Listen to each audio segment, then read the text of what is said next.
already shared the document on the screen? Yes, I can see it. I can see it. Okay, fantastic. So we are dealing with November 2020 first. And in the last dispensation, we had the compulsory question being 40 marks. And you have to pick the compulsory question and choose any other 3. So it's the same content with the current syllabus. The only thing is at the last dispensation pre-November 2021, you have to pick just, you have to answer 4 questions, 1 compulsory, which is 40 marks, then 3 20-mark questions, which you choose out of 4 to write 3, and that makes 100 marks. So 60 plus 40 is 100 marks, but it's the same content. So don't worry about the markings or the points or the marks to end. So it's the same content and it's the same pattern the examiner uses to examine. So and most of the questions here are repeatable. So just take note of them and pay attention, ignoring the marking guide. So okay, for question 1, yes, all right, thank you.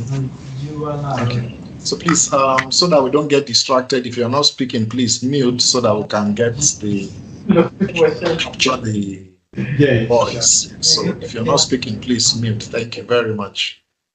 Okay, so we're looking at question 1, and it's a case study. Sorry, I'm having a background. Victoria, can you please mute? Thank you, V. Thank you. Please mute so that I don't get distracted. Hello, Victoria, please, can you mute? Okay. All right. So speaking to question 1, we're looking at the compulsory question, which is a case study. You are a manager in Obones & Co., a firm of chartered accountants responsible for the audit of Akudre Plc, a listed entity for the year ended 31st May 2020. The company operates in the textile industry. It manufactures a range of goods, including clothing, linen, and soft furnishing. The company employs a team of approximately 750 sales staff around the country, who sells the company's products to both household and small to medium-sized businesses. The firm was appointed as auditor in January 2020. Around 75% of Akudre Plc's sale transactions are cash-based, and each of the company's sales staff prepares a cash sales report on a monthly basis. According to Akudre's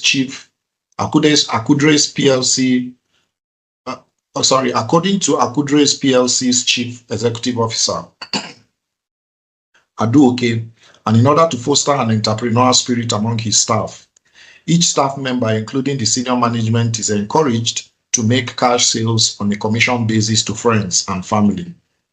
Mr. Oke leads the way with this scheme and recently sold products with a value of 4 million to his business associates. He transferred these funds directly into an offshore bank account in the company's name, to which he is the sole signatory.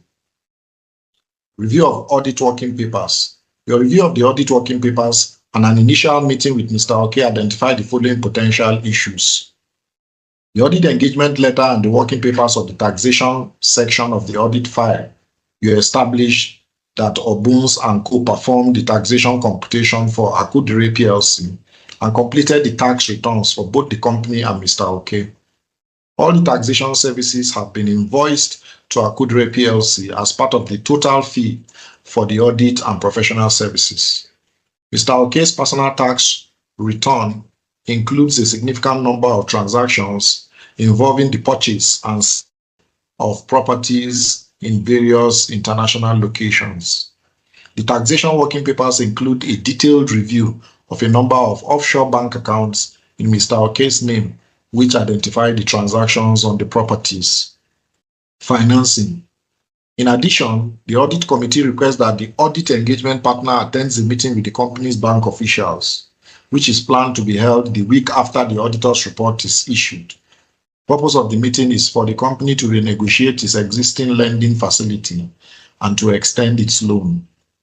The meeting will be attended by the Chief Financial Officer, a representative of the Audit Committee, as well as the bank manager. The company is hoping that the audit partner will be able to confirm the company's strong financial position at the meeting, and also confirm that the audit included procedures on going concern, specifically the audit of the company's cash flow forecast for the next 2 years, which the bank has requested as part of their lending decision. So we are required: A, discuss the policies and procedures which Obuns & Co. should have in place in relation to an anti-money laundering program. 5 marks. B, evaluate whether there are many indicators of money laundering activities by either Akudre Plc or its staff. 4 marks. C, describe the requirements of ISA 250, consideration of laws and regulations in an audit of financial statement. 5 marks. D, discuss the actions required when an auditor identifies or suspects material instances of non-compliance by a client with the requirement of ISA 250. 5 marks. Using the information provided in the financing section, identify and evaluate any ethical threats and other professional issues which may arise from the request made by the audit committee. 3 marks. F, if it is the view of the auditors that the loan finance is essential to the continued survival of the company, and that at the time of reporting the absence of a finalized agreement represents a material uncertainty regarding going concern, evaluate the additional audit procedures that the auditor will carry out to ascertain if a material uncertainty exists. 10 marks. And G, evaluate the impact of the following scenarios on the audit report. Use of going concern assumption appropriate but a material uncertainty exists. 2. Use of going concern assumptions appropriate, a materiality uncertainty exists, and adequate disclosures have been made in the financial statements. 3. Use of going concern assumption appropriate, a material uncertainty exists, but disclosures made in the financial statements are adequate. And 4. Use of going concern assumption appropriate, which is 8 marks. So the G aspect has 4 babies and they carry 2 marks each. So we have the A aspect 5 marks, B 4 marks, C 5 marks, D 5 marks, E 3 marks, F 10 marks, and G 8 marks. Okay, we have a tough question before us, and it's a case study question ranging across several topics. All right, so the compulsory question tests a range of crucial audit and ethical considerations. If you look at the question we just read, you will see that it arose from the audit of a listed company, Akudre Plc. And you see that the question covers anti-money laundering, compliance with laws and regulations, speaking to ISA 250, ethical threats relating to client requests, and also speaking to going concern assessment based on ISA 570, and also an impact on going concern uncertainties in the audit report. Also the same ISA, no, not the same 570, it's ISA 700, the impact of going concern uncertainties on audit report. You see that the examiner's report indicates a below average performance. And what was the reason? It was primarily due to lack of knowledge of regulatory frameworks, and also a difficulty in identifying money laundering indicators. So that was the challenge candidate had in this question. So looking at the A aspect, discuss the policies and procedures which Obuns & Co. should have in place in relation to an anti-money laundering program. So how do we write? What do we write in addressing this question? So if you look at the solution on the screen, you'll see that the part A in writing, we need to outline key components of an effective money laundering program that an audit firm like Obuns & Co. should have in place. Very important. And how do we write? We need to focus in writing on the essential elements of an anti-money laundering program, especially for an audit firm. And they include policies, money laundering, resident officer, and MLRO appointment, speaking to record keeping. We also need to focus on client due diligence, reporting procedure, and staff training. So if you look at the answer the examiner gave, we need to ensure that, speaking to the second point, money laundering reporting officer, we need to have and focus or write around essential elements of an anti-money laundering program for an audit firm. We need to have or look at the need for policies. So as we are picking the essential points, writing, we need to have policies on ground. We're speaking to the fact that an anti-money laundering reporting officer is appointed in that firm. They need to have adequate record keeping, client due diligence, reporting procedures, and also staff training. So this is very important in writing the A aspect of this question. And if you look at the marks allocated, is a 5-mark question. So in speaking to the issues, you need to pen down, you need to number your points appropriately. Ensure that because of the marking guide, you should provide at least 5 relevant policies and procedures for an anti-money laundering program. So for a 5-mark question, you need to provide at least 5 relevant policies and procedure, and that culminates in 1 mark each for what you've provided. This is very important. So take note of what to write in earning those marks. You have to be very mark conscious. So don't write sporadically like we've been saying. Make sure you number your points 1 by 1. So putting systems in place, read through what the examiner has put down. You've been given about 6 points. So 5 valuable ones would really suffice in this situation. So don't write 5 in 1 full paragraph. Write them 1 by 1, numbering them appropriately, telling the examiner, I need my marks 1 by 1. Very important. In the second aspect, and by the way, we are taking, for those that are just coming, we are looking at November 2020 diet exams. And please feel free to interject where you have questions, observations, comments. Please feel free to interject, or you can just raise your hand. Once you raise your hand, I will stop to take your question. And if you are trying to catch some thoughts or clarification, you can just interject freely. It's a debrief session, and you need to catch what we are doing. And anything you don't understand, please let us know in our attempt to strategize how to answer these questions. Okay, so having said that, let's look at the B aspect. The B aspect speaks to evaluate whether there are indicators of money laundering activities by either Akudre Plc or his staff. And we allocated 4 marks for that question. So in answering that, please read through the answers as you have the material, which we'll provide after this class. You see that the B aspect is necessary we evaluate the scenario properly, read in between the lines to be able to identify specific actions or circumstances involving Akudre Plc or his staff that could indicate or that could be a pointer to indicators of money laundering activities.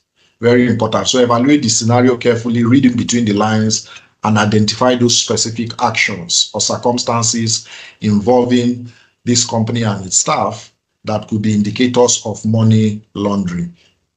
And in writing, you need to be able to carefully review the information provided in that scenario, particularly those cash sales practices, Mr. Oke's activities, and the offshore account, and the link, those of the offshore account, and link these to potential and money laundering red flags. Very important. So carefully review the information from what you've read, particularly those cash sales transactions. You look at the MD, Mr. Oke's activities, and the offshore account, link these to potential money laundering red flags. Very important. So looking at the answer, it's a format question. You will need to provide what you've identified as at least 4 valid indicators of money laundering activities, and you have 1 mark each. So at this point, you know that you need to number them one by one. Don't write, then comma, write another point, comma, no. Take every paragraph one by one and number them, whichever resonates with you. A1, Roman numeral, bullet point, dash, anyway. But make sure you stratify your points clearly. Your presentation matters. When you present in this form, the examiner gives you the marks seamlessly. But writing in form of scattergun, like you are discussing, makes your script very challenging and cumbersome to mark. So please take note of this format the examiner used and follow it in answering the question. So the B part, you can see how he provided a breakdown point by point, number by number, on the possible money laundering activities both Mr. Oke and the company could be depicted as red flags. So take note of that for that format question so that you can end them very seamlessly. All right, so let's go to the C aspect. The C aspect speaks to describing the requirement of ISA 250, consideration of laws and regulations in an audit of financial statements based on the scenario, and we have 5 marks. So whatever standards we are asked to employ or deploy in any question, we need to relate it to the scenario on ground. Very, very important. So in looking at the answer, we have a 5-mark question on ISA 250. You need to be able to, in writing, how do you write, how do you address this C aspect? You need to describe the main requirements of ISA 250 regarding the auditor's responsibility to consider laws and regulations during a financial statement audit. And how do you write or attempt this or address this question, this C part? You need to outline the auditor's responsibilities under ISA 250, which includes understanding the legal framework, obtaining evidence of compliance with laws having a direct effect, and remaining alert to non-compliance, and also obtaining written representation. So the C aspect, I'll take that again. You need to outline the auditor's responsibilities under ISA 250, including understanding the legal framework that backs these operations, obtain evidence of compliance with laws having a direct effect, and also remain alert to non-compliance, and also obtain written representation as sufficient and appropriate evidence. So for a 5-mark question, you need to describe at least 5 key requirements of ISA 250, and you have 1 mark each for that 5-mark question. So take note of that. And if you look at the examiner's answers as you are reading through, you will see that he outlined them in that pattern. So please be mark conscious and provide your answers succinctly, and no stories, no long essays, no discussions that are boring. Please hit the nail on the head, and it's not about the volume, but about the value and the content of what you write. It's very important. So take note of that. Then for the C, for the D aspect, okay, we've just looked at C aspect. The D aspect said, discuss the actions required when an auditor identifies or suspects material instances of non-compliance by a client with the requirement of ISA 250. Okay, so it is a follow-up to the question C. And one particular segment is, you noted instances of non-compliance. Okay, so the D aspect, as you can see on the screen, is also a 5-mark question. And in answering this, we need to be able to write on the auditor's actions on non-compliance. So discuss steps in this question an auditor should take when they identify or suspect material instances of non-compliance with laws and regulations by their clients. And in writing, you need to be able to describe the sequential steps, if possible, sequential steps. I know under exam condition, you may be mixing them up. You need to be able to provide them sequentially, and they should take what the steps an auditor should take when non-compliance is identified or suspected. And the first step is to understand the issue. The first step is understand what's the issue of non-compliance. Then if the issue is identified and you understand or understood, you need to evaluate its effect on the financial statements. And once you evaluate the effect, if it's material or immaterial, there is definitely a non-compliance. You need to discuss with management and those charged with governance. And where management are obstinate or there are back and forths, you need to seek legal advice if needed.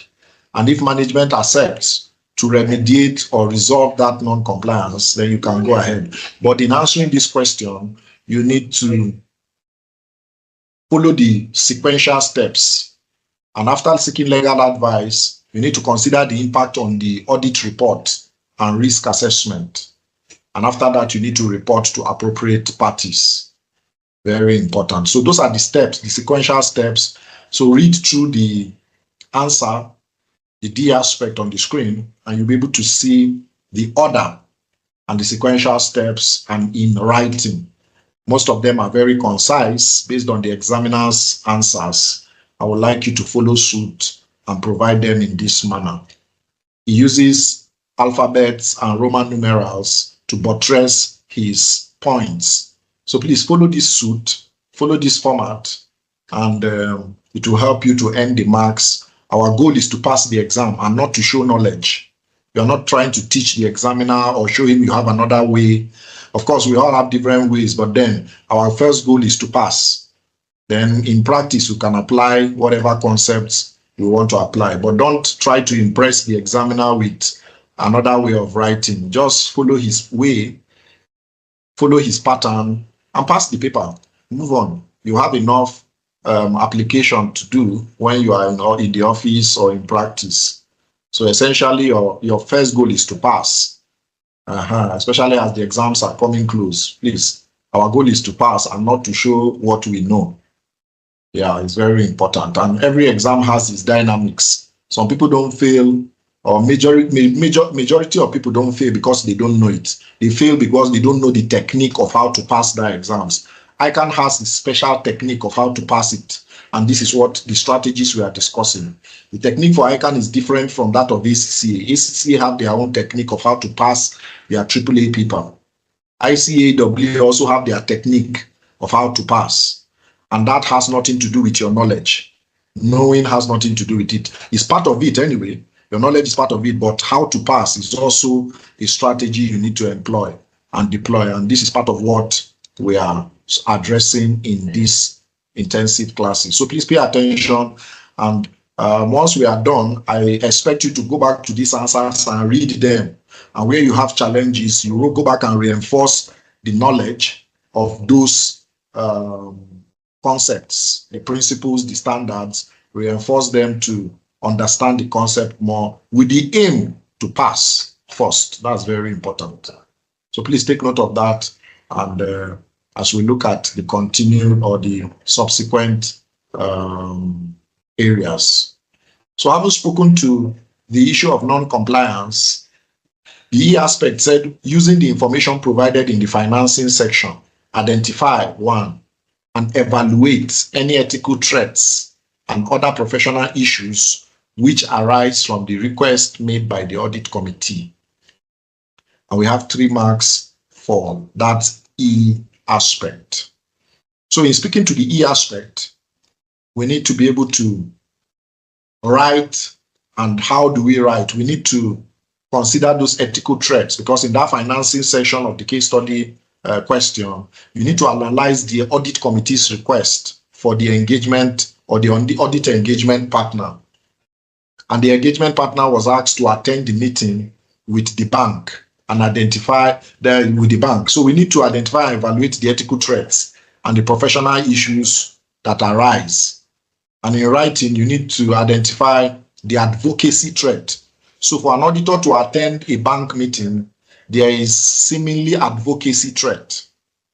You need to identify the advocacy threat to objectivity as the primary ethical concern. Then explain why the partner's attendance could compromise independence and potentially expose the firm to liability. So take note of that. So in writing, you need to identify the advocacy threat to objectivity, and that is a primary concern, primary ethical concern. Explain why the partner's attendance could compromise independence and potentially expose the audit firm to liability. So in picking your marks, you need to identify and evaluate at least 3 ethical threats, as you can see on the screen, or professional issues that could arise. So identify and evaluate at least 3 ethical threats or professional issues, and you have 1 mark each for that. So please read through the answers. You will see the identification of the threat or the ethical issue and a brief explanation for that 3 marks. So we are giving 5 here. So please read through it and let it resonate with you in understanding how to apply the provide your answers in application to this scenario. This is very important. Okay, so we go to the F part. We go to the F part of the question.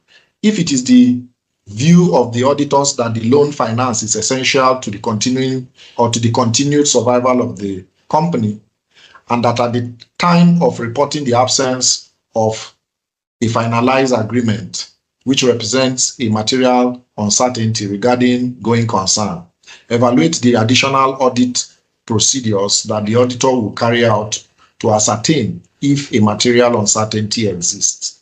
And we have 10 marks. Wow, a whooping 10 marks for this F aspect.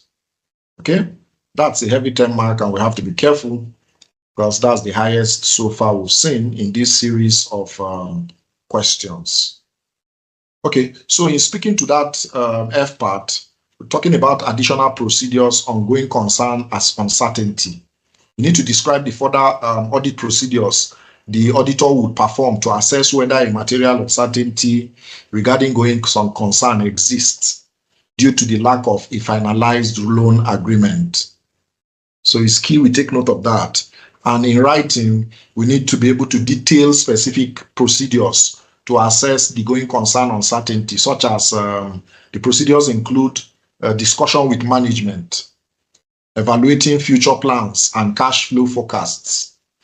Then you obtain bank confirmation independently, directly. Then review the loan agreements and also seek management representation. And you also get confirmation from the bank, then seek management representation in writing. So those are the specific details or detailed procedures you will perform. And for a 10-mark question, you need to provide at least 5, which is a 2 mark. Is 2 marks for each of those procedures provided. So you need to provide at least 5 relevant additional audit procedures, and for that 5, you have 2 marks each.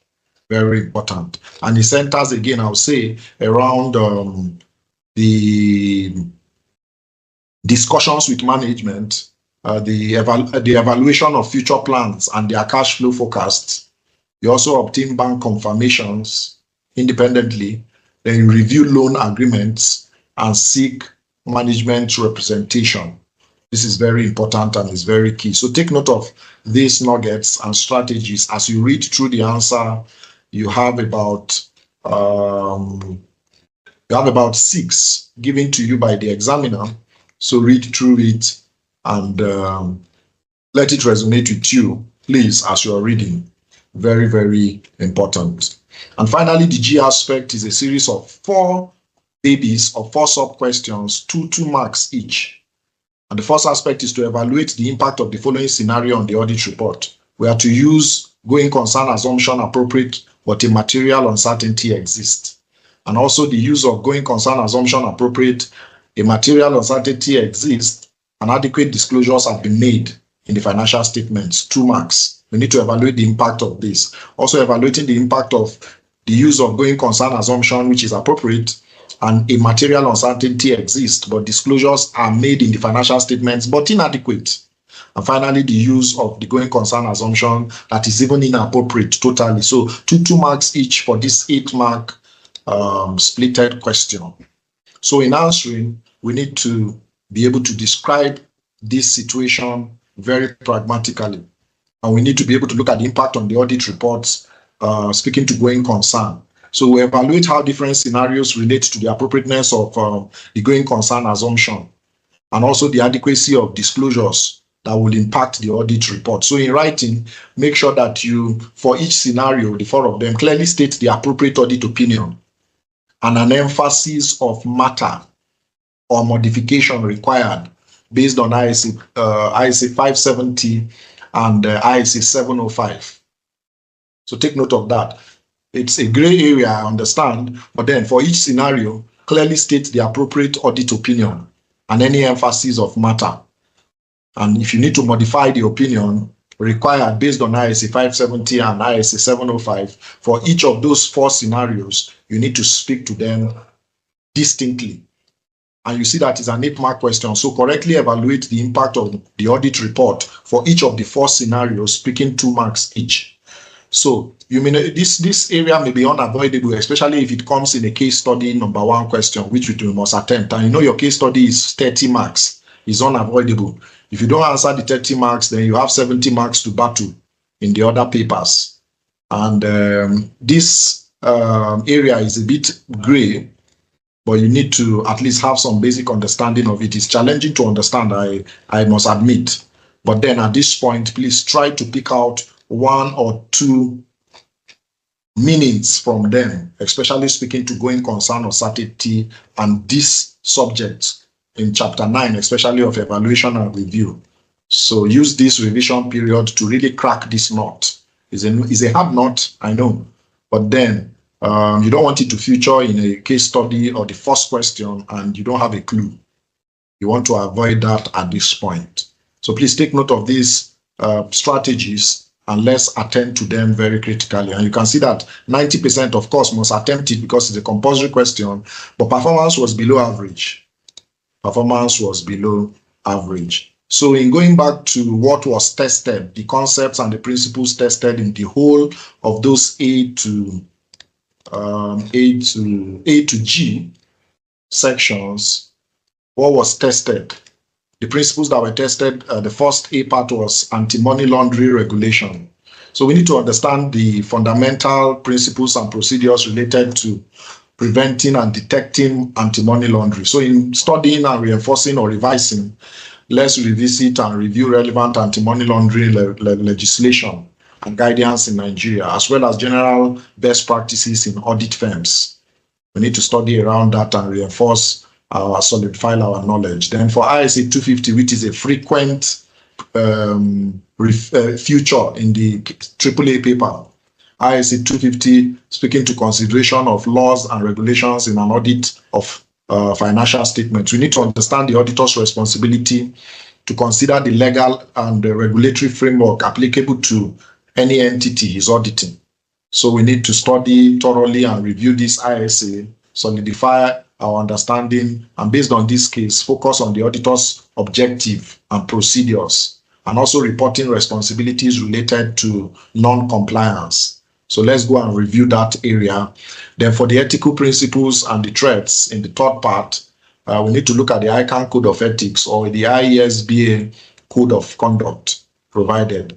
And this is there in the study text or in any of those pocket notes we have reviewed. So we need to identify and evaluate ethical threats, such as advocacy threat, and understanding the impact of the importance of those threats, of the auditor's objective and his independence. So review the fundamental principles of ethics and the different types of threats. Yes, we can hear you. Okay, apologies, my network went off. Please, where did you lost me? Where did you lost my thoughts so that I can get back. I was speaking, I didn't even know the network went off. Yes, where did you lose my thoughts? What was I saying?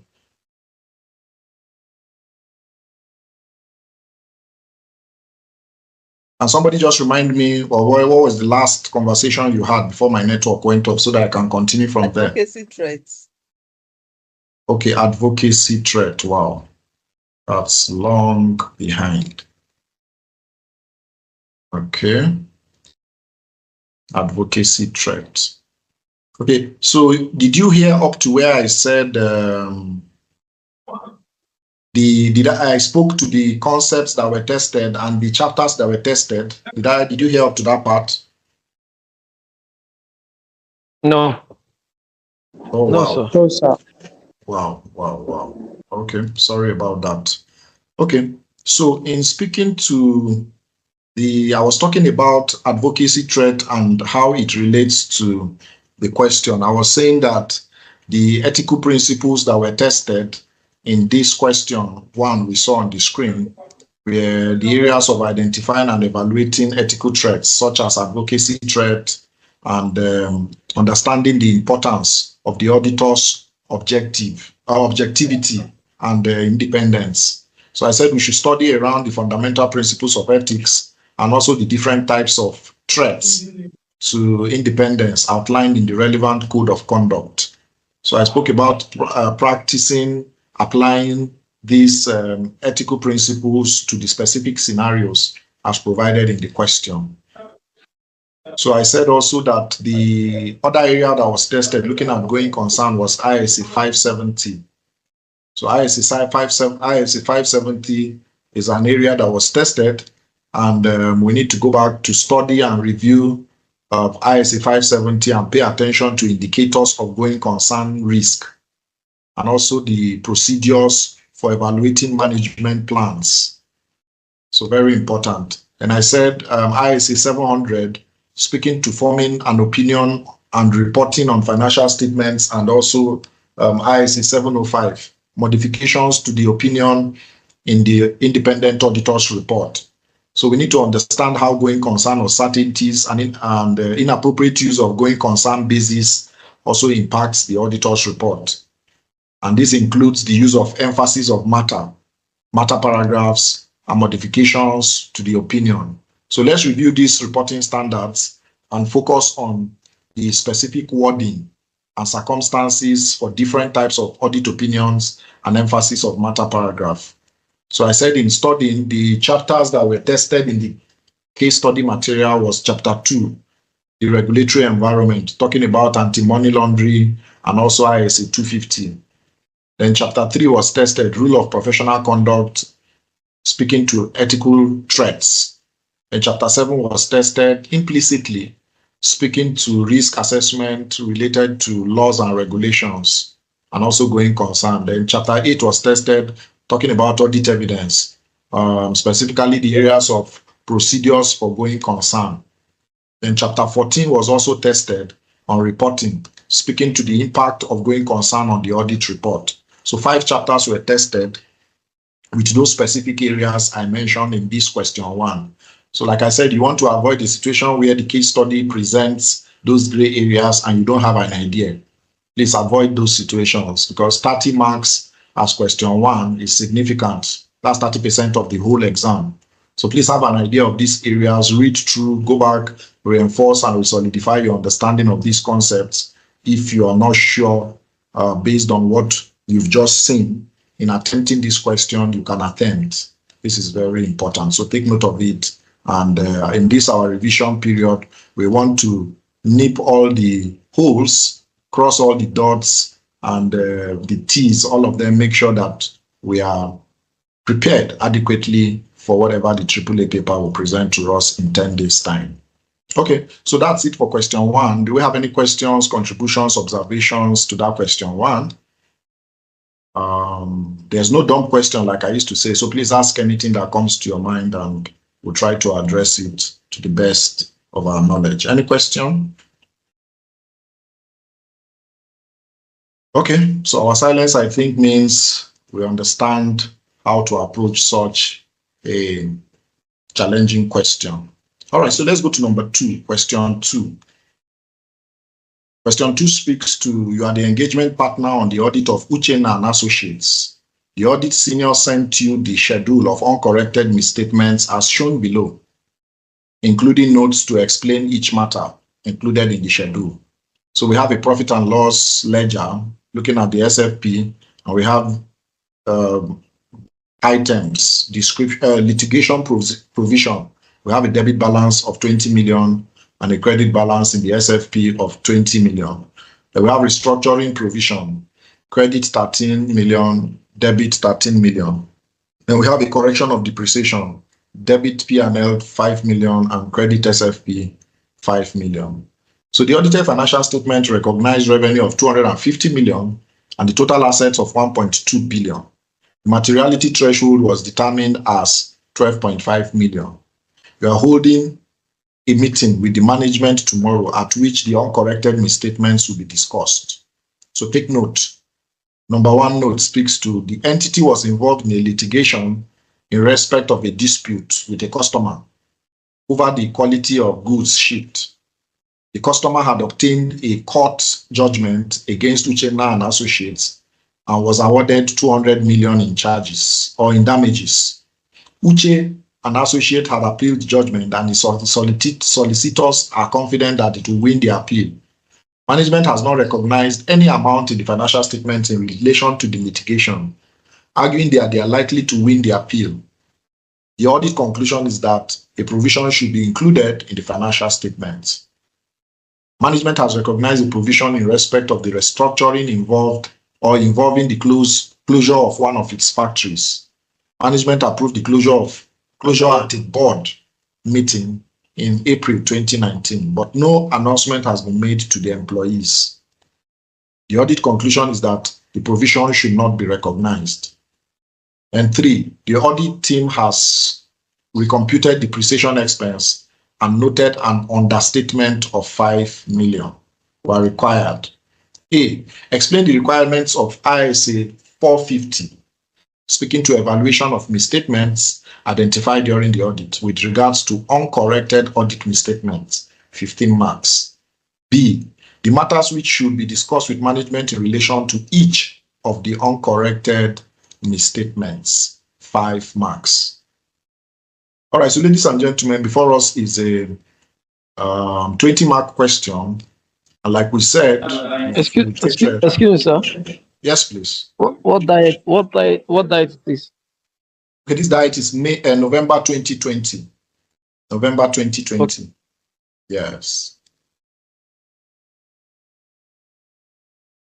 Okay, so November 2020 is what we are looking at. Thank you for that question. Then speaking to the case we have before us, we have a question that focused on the auditor's responsibilities regarding uncorrected misstatements identified during an audit as per ISA 450, evaluation of misstatements identified during the audit. So it presents us 3 uncorrected misstatements like we've just read related to litigation provision, the restructuring provision, and depreciation. So we are asked to explain the requirements of ISA 450 and also discuss the matters that should be communicated to management regarding each misstatement. If you look at the examiner's report, it indicates average performance, and the common challenge or the pitfall was that there's a lack of knowledge of the process of treating misstatements. That was the challenge the examiner noted with candidates. So please take note of it and also don't fall into those pitfalls. Very important. So looking at the A aspect, we are asked to explain the requirement of ISA 450, speaking to evaluation of misstatements identified during the audit with regards to uncorrected audit misstatements. And we have a 15 marks question, 15-mark question. So how do we write? How do we answer this? So looking at his answers, you'll see that we are supposed to write in a way that explains the key requirements of ISA 450 regarding the auditor's actions. So it includes, the auditor's action include communicating with management and those charged with governance. Then he will evaluate, in communication, he needs to evaluate the materiality and also document it. So in answering, we need to systematically write and outline the auditor's responsibility under ISA 450. So cover timely communication of misstatements to management. It has to be timely. Obtain management's reasons for non-correction. Reassess materiality. Evaluate the effect of uncorrected misstatements, whether individual misstatements or aggregate or in aggregate misstatements. Communicate with those charged with governance, then document, there should be audit documentation requirements and the need for those written representations, which speaks to the reply or response of management back to the auditors. So those are the essentials we should write. In looking at the answers, follow the prototype and the numbering and the format and address them very, very essentially. So in picking the marks, you will see that for a 15-mark question, you need to really write not just in detail, but to earn those marks, you need to provide a comprehensive explanation of the requirements of ISA 450. So aim to cover the points, like you've seen as a framework on the answer. Allocate marks to, marks will be allocated or is allocated based on your communication with management, the evaluation of uncorrected misstatements, speaking to size, nature, prior period effects, and communication with those charged with governance, speaking to individual material misstatements, request for correction, and prior period effects, and audit documentation. So all that communication and what you write is supposed to earn you 15 marks. So we have about 9 points here the examiner provided for us. So read through it and align your thoughts properly with this, because these are gray areas. ISA 450, I believe, is challenging to really understand how the content of what we are supposed to write is to be communicated during under exam condition. So please read through to pick these 15 marks very, very easily. So for the B aspect, we are asked to the matters which should be discussed with management in relation to each of the uncorrected misstatements. So for this B aspect, we need to, for each of the 3 uncorrected misstatements, we saw litigation provision, we saw restructuring provision, and we saw correction of depreciation. We need to discuss those specific reasons why the audit team believes it is a misstatement, and also the implications, its impact on the financial statements. So in writing, for each misstatement, clearly explain the auditor's rationale for considering it a misstatement. And also, if possible, reference relevant accounting standards, speaking to ISA 37 for provisions. That's ISA 37. You need to discuss the potential impact on profit or loss and the statement of financial position, and also the implication for the fairness of the financial statements. So for the litigation provision, emphasize the court judgment. And for the restructuring provision, focus on criteria for recognition. Then for depreciation, address materiality, but highlight the need to consider the aggregate effect. Because you see, it's a 5-mark question. For each of these 3 misstatements, discuss the key matters that should be raised with management.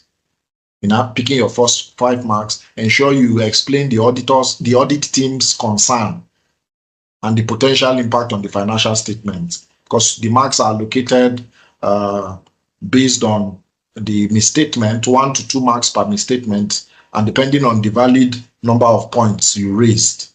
So 5 marks. So read through his answer to be able to align properly. So you see litigation provision, you see restructuring provision, and the depreciation, and the arguments provided based on what the auditor noted. So you need to provide the matters and state them very clearly and comprehensively in this manner. So if you are picking this question, don't forget we said start every question or fresh question on a new page. This is very important. So they said less than 50% of candidates attempted the question and performance was average. Of course, I know for an optional question, it's not too clear an area. A lot of people will avoid it. I know. I think even me, I will avoid it if I was writing the paper anyway. But then it will depend on the merits, the pros and cons on how I've evaluated the other 7 questions, because you want to pick your best 5 where you maximize your marks.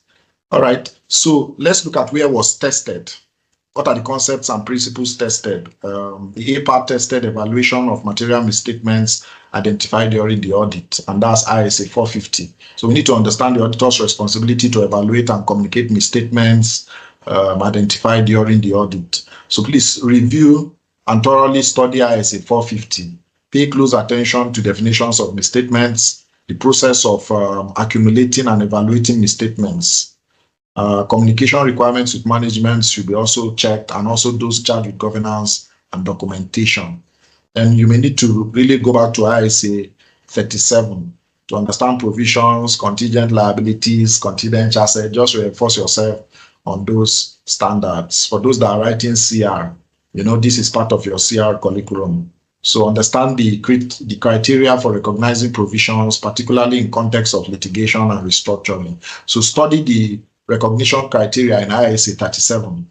Focus on the requirements for a present obligation, the probable outflow of resources, and also the reliable estimates of the amount. Those are the things you should understand in IAS 37. Then for materiality, speaking to ISA 320, we need to understand the concept of materiality and how it is used in evaluating the significance of misstatements, both individually and in aggregate. So study and review ISA 320, please, on materiality in planning and performing an audit. So you need to understand how materiality thresholds are determined and how they are used to assess misstatements. So let's go back to our materials to enforce these questions. Question 1 and 2 is a bit tough. And looking at the report, they are re-examinable. So you don't want to make them again without a clue. So please practice questions, practice review sessions around this. And 2 chapters were tested. Is it 2 chapters? No, 1. Speaking to evaluation and review. ISA 450 is just 1 chapter. Evaluation and review was tested only in this question. It's a topic I know we don't like. I too don't like it anyway, but then if you must pass AAA, you have to have an understanding of it. So evaluation and review, ISA 450 was tested, linked to the specific accounting standard talking about IAS 37 was tested. Okay, so that's it for question 2. Do we have any questions, contributions, observations? First 2 questions are actually pepperish. I can tell that from our quietness, but then it's good. At least you are seeing it now, so you know how to address it if it comes on Judgment Day, exam day. Okay, so any questions? Please feel free. Any questions, any contributions to question 2? Okay, I believe I'm looking at this question too. Yes, please. And is it compulsory that we will list the 10? Is it 10 or 15 points that was given? The 10 points that was given. No, it's not compulsory. Depending 1, on 2, 3, 4, 5, 6, 7, 8, 9. 9 points that were given. So that mark is a 15-mark question. So we have about 9 points that were given. So for a 15-mark question, at least 2 marks each. You should provide at least 7. So 7 or 8 will suffice for a 2-mark question to end 15 marks. So if you look at the marking key, at least 7 will suffice. Mark for each. 1 mark for each of the 2 points. 1 mark for each of the 2 points. So it's likely around 2 marks per misstatement. It's likely 2 marks for each point given, not 1 mark. Let me look at the marking guide. Let's look at the marking guide. Oh. Okay, so you see, you should give at least 7. Like I said, 7 or 8. So you have 2, 3, 2, 2, 3, 3, depending on the addition of the points. If you look at the presentation the examiner provided, you will see that not everything here is needed. So in providing the points, you can, some are weighty, some are like this number 2 point, you see it's heavier. So this will carry 3 marks, not 2 marks. But the first point will carry 2 marks. So at least present 7 or 8 in this format should be able to get you through with 14 marks or 15 marks maximum. Are you clear with that, Sam? Okay, sir. All right. Yes, sir. Okay. Thank you. So I'm glad we are mark conscious. Please be very mark conscious in answering such questions. The weights, look at them so that you can provide value in your response. Very, very important. Okay. So having looked at question 2, let's run to question 3. This diet is a bit pepperish, but then let's see question 3. You are the audit manager of HWO, an audit firm. HWO has secured the audit of Sigma for Africa, a not-for-profit organization. You've been assigned the audit of Sigma for Africa, and the extract of the unaudited financial statements is as follows. So we have the SFP, and we have for 2 years, 31st December 2019 and 2018. So we have our total asset as 331,306 million, and we have for 2018 607,392 million. And we have the same balancing total liabilities as 190. Okay, the total asset less liabilities, we have the net assets as 140,725, and for 2018 311,778 million. We have the balancing amount as per the accumulated fund 140,725, 311,778 based on the NGO format of reporting. Okay, so we have a statement of cash flow here speaking to, is it a statement of cash flow now? Income from activities, cost of activities, statement of activities. Okay, looks like a cash flow statement. Wow, all right. So we have for Sigma for Africa statement of activities. All right, so you are furthermore, you are assigned an audit senior based on the preliminary discussion on your audit with your audit senior. You noted that the senior had no prior experience with audits of NGOs. You are required to help your audit senior understand how to audit a not-for-profit organization, prepare a presentation note summarizing the key considerations in the audit of the following areas. So we have 4 marks. So we are asked to help him understand planning, risk analysis, internal control, audit evidence, and reporting. Wow. A 20-mark question before us. Okay, so like we said, as usual, please start every question on a fresh page. Don't write any question after or answer any question under another question. So if you are picking this question, we are to summarize the key consideration in the audits, speaking to planning, risk analysis, internal control, audit evidence, and reporting. Okay. So ladies and gentlemen, in looking at this question, you'll see that the scenario, our audit firm has secured the audit of this NGO, and your audit senior has no prior experience with NGO audits. So we are to prepare a presentation note summarizing key considerations in the audit of an NGO for planning, risk analysis, internal control, audit evidence, and reporting. So if you look at the examiner's report, of course, this is a safe landing after the first 2 pepperish questions.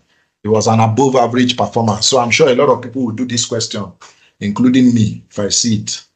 And but there's a common pitfall speaking to lack of understanding of the processes of executing an audit engagement. That was the little pitfall. So in writing the A aspect, we need to outline the specific aspects to consider when planning the audit of an NGO or a not-for-profit organization that might differ from a for-profit organization or entity. So in writing, focus on the objectives and scopes specified to not-for-profit organizations, speaking to charity or charitable objectives, donor restrictions, Let's look at the solution. Speaking to planning, and it's a 4-mark question. So we need to apply, look at applicable local regulations for not-for-profit organizations. Speaking to the operational environment, what do they rely on? NGOs rely on volunteers, donations, and also the specific format for not-for-profit financial statements and the required audit opinion. So you need to focus on those objectives in writing.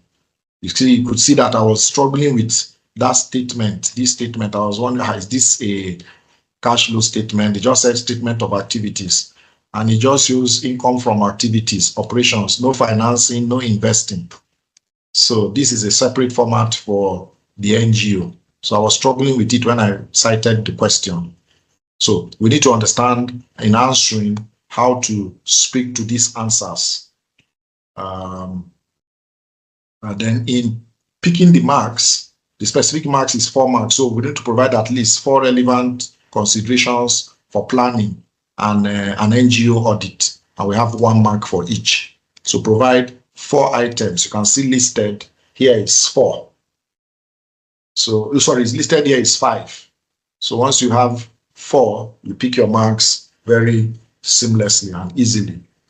Then for the second B part, so speaking to risk analysis, we are supposed to, in writing, and how do we write something on risk analysis? We need to discuss key areas of inherent risk, control risk, and detection risk that are particularly relevant in the audit of NGOs. This is very important. So you have inherent risk to discuss, control risk, and detection risk. So speak to those areas in relation to the relevant NGO. So in writing for inherent risk, consider the nature of NGO activities and their susceptibility to fraud and misuse of funds. And for control risk, you need to emphasize controls over cash collection, donation, and the use of funds for authorized purposes. You also need to note potential weakness due to reliance on volunteers or limited staff.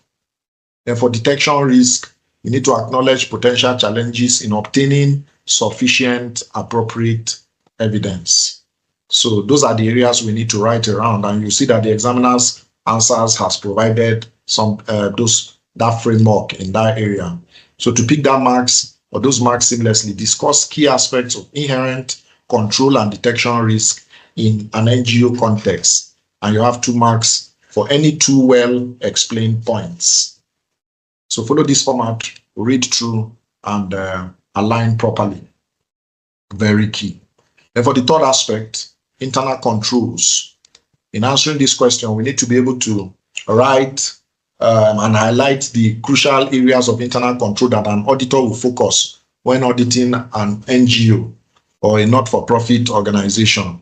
So we need to highlight segregation of duties. If it's even if challenging, we need to highlight segregation of duties, cash controls, control over various income sources, speaking to donations, grants, membership fees, and also controls to ensure funds are used for their intended purposes.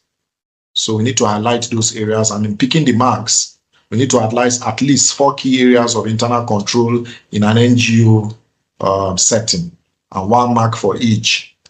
Based on what the examiner has provided, we have about 4 to pick those marks seamlessly. And the 4th aspect is audit evidence. In writing or answering this question, we need to describe the nature and focus of audit evidence gathering that is typically emphasized in an NGO audit. And that we need to really emphasize the importance of completeness of record transactions. So most of them are like sole proprietors. Very few NGOs have complete records. So we need to emphasize the importance of completeness of record transactions, the risk of misuse of funds, the use of analytical procedures to understand the financial data in the NGO context, and also the review of accounting policies appropriate for NGOs. We may also need to talk about a substantive approach, which might be more common due to potential control weakness. So when you have control issues, you may need to go into substantive testing and not just doing sampling or compliance testing. So in answering your question, you need to emphasize that. And to pick the 4 marks allocated, we need to describe at least 4 important aspects of audit evidence in an NGO audit. Very important. And finally, for reporting, in answering this 4-mark last aspect of the question, we need to, in writing, explain the key considerations and standards relevant to reporting on the financial statements of an NGO. So we need to also, in writing, explain if a legal requirement exists for an audit. So the standard external audit report will suffice here. Speaking to ISA 700, this should be used. So if the audit is voluntary, which most NGOs are voluntary audits, the report should align with the agreed objectives.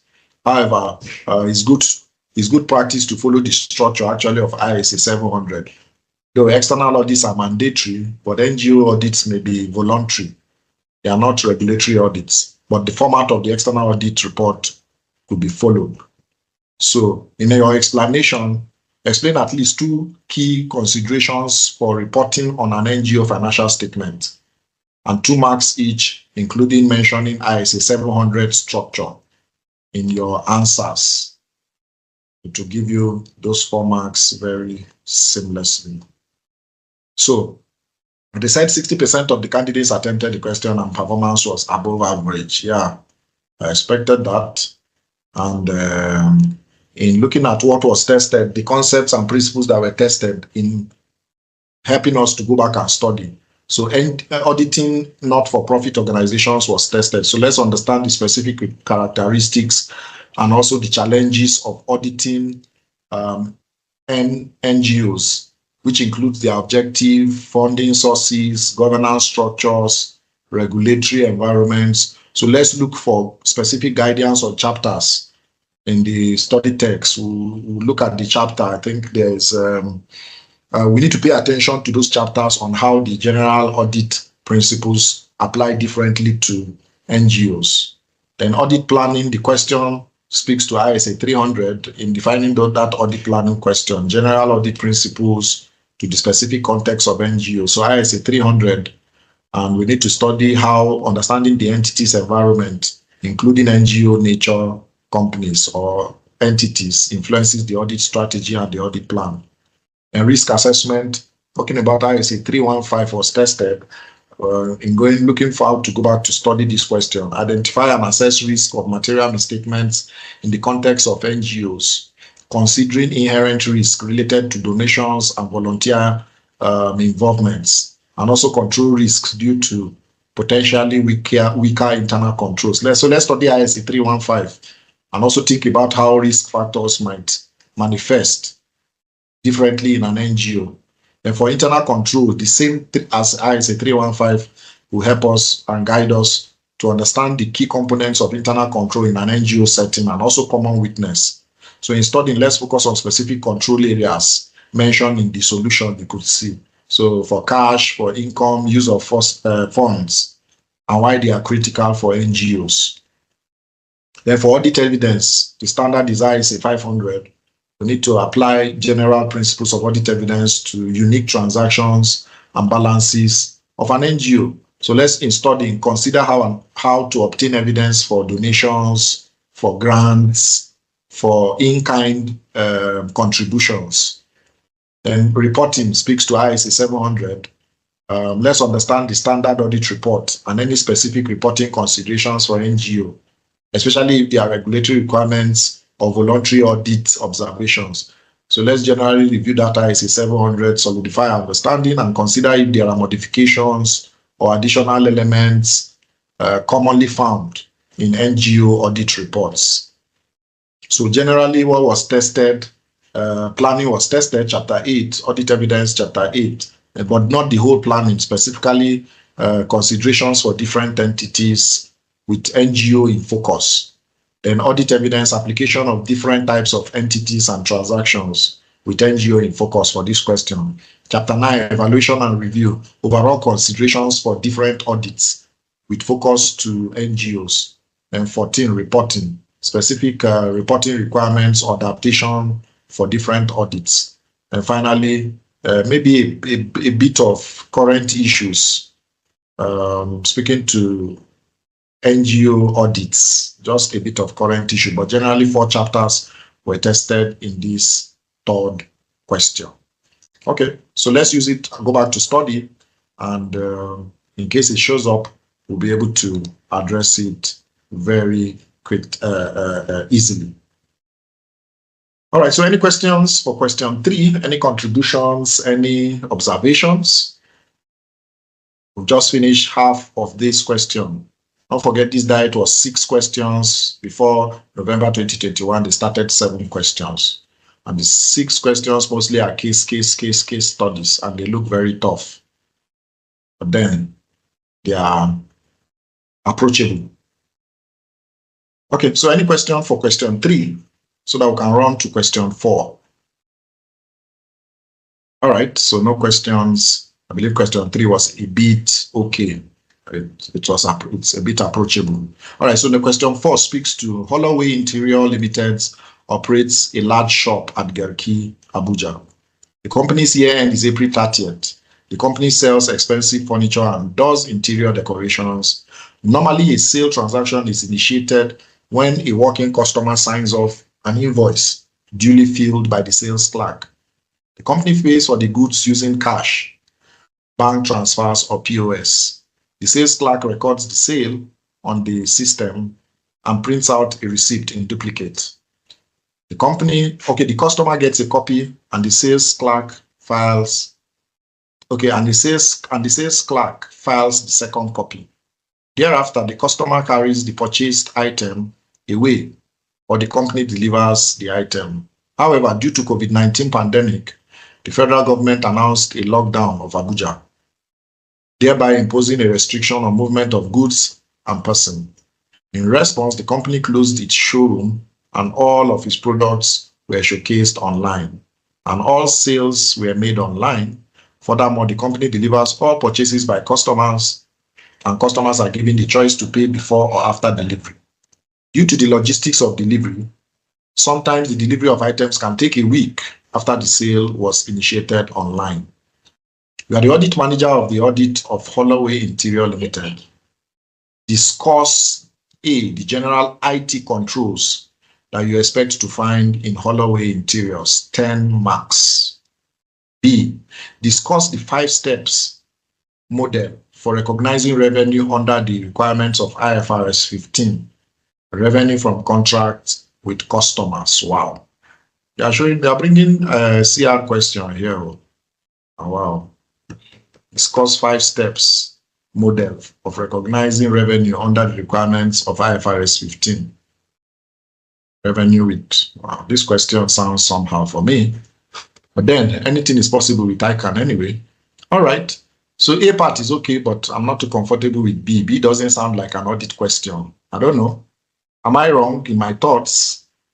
B part sounds like a CR question. What do you guys think? Exactly. Yes, CR question. It sounds like a FRA question. Yes, yes. I thought I'm the only one thinking wrong. Because they did say we should discuss steps. Like giving a bonus to those that are doing CR. Okay, they are giving bonus to after I publish question 1 and 2, Abi. So maybe they decide to bring bonus here. Well, let's see if it's a bonus from the answer. It's not a bonus now. It's not a bonus, Abi. At all. Writing CR is a bonus now. So maybe because you passed it, though, there are some people that had challenge. I wrote CR 3 times. So maybe you passed it in first attempt, you think it's easier. Wow. Yeah, I don't see CR 3 times. So I don't like CR. Yeah, so you passed it maybe first attempt, you think it's not challenging to some. Okay, well, let's get back to the question. Yes, now. Okay, so let's get back to the question and see how to address this to one IT question and the second one an IFRS question. Okay, so before us we have the question presenting a scenario where Holloway Interiors Limited, a furniture and interior decoration company, had to shift its sales model from physical shop to online sales due to COVID-19 pandemic lockdown. This change significantly impacted its IT system and revenue recognition practice. You see that we are required to discuss the general IT controls you would expect to find and the 5-step model of revenue recognition under IFRS 15. Okay, so the examiner reports indicates good performance. Wow, I know, like somebody said the second part is a bonus question. Well, the examiner depicted that likely due to the popularity of IT and the revenue recognition topics. Okay, I think so. All right, so let's look at how to answer this now in speaking to the examiner's solution. So in answering this, I think we need to, in writing, discuss the key categories of general IT controls that would be necessary to ensure the reliability and security of Holloway's interior IT systems, especially with the shift from online sales. From the shift, especially with the shift to online sales from physical selling, online sales and deliveries. So we need to structure our answer in writing around common categories of general IT controls. So we need to consider areas such as development of computer-based information system, computer-based systems, and also applications. We also need to consider areas such as documentation and testing of program changes. And we also need to speak about prevention or detection of authorized program changes, and also prevention of the use of incorrect data file. Yes, unauthorized program changes, exactly. Unauthorized program changes. Then also we need to write around prevention of unauthorized amendment of data files. And this is very crucial for online sales and payment data. Like if you look at Jumia and Konga, how you transact online, you'll see that unauthorized amendments to data files are very critical. In fact, for users and for customers, they don't allow you access. Even for their staff, they are very careful with those areas. We also need to write around ensuring continuity of operations. So disaster recovery and continuity plan needs to be on ground. So for each category, we need to provide specific examples of controls relevant to Holloway Interiors online sales environment. So if you look at his answers, you'll see that in the specific marking guide, we need to aim to discuss a good range of general IT controls, categories as listed in the answers. So if you look at the structure, you see the control area and the controls required. So let's read through, and for a 10-mark question, we need to be able to provide adequately at least up to 20 points, speaking to half mark each for each point. So how many did the examiner give us? He gave us here in studying 1, 2, 3, 4, 5, 6. So we have 6 main headers. Then for each point under the subheaders, 1, 2, 3, 4, 5, 6, 7, 8, 9, 10, 11, 12, 13, 14, 15, 16, 17, 18, 20, 21, 22, 23, 24, 25, 26. Okay, so we have about 26. The examiner provided as sub-points based on each headers centered around the development of computer-based information system and applications down to ensuring continuity of operations, speaking to disaster recovery. So let's read the answers. I think this is easy to navigate under exam condition to pick the 10 marks practically.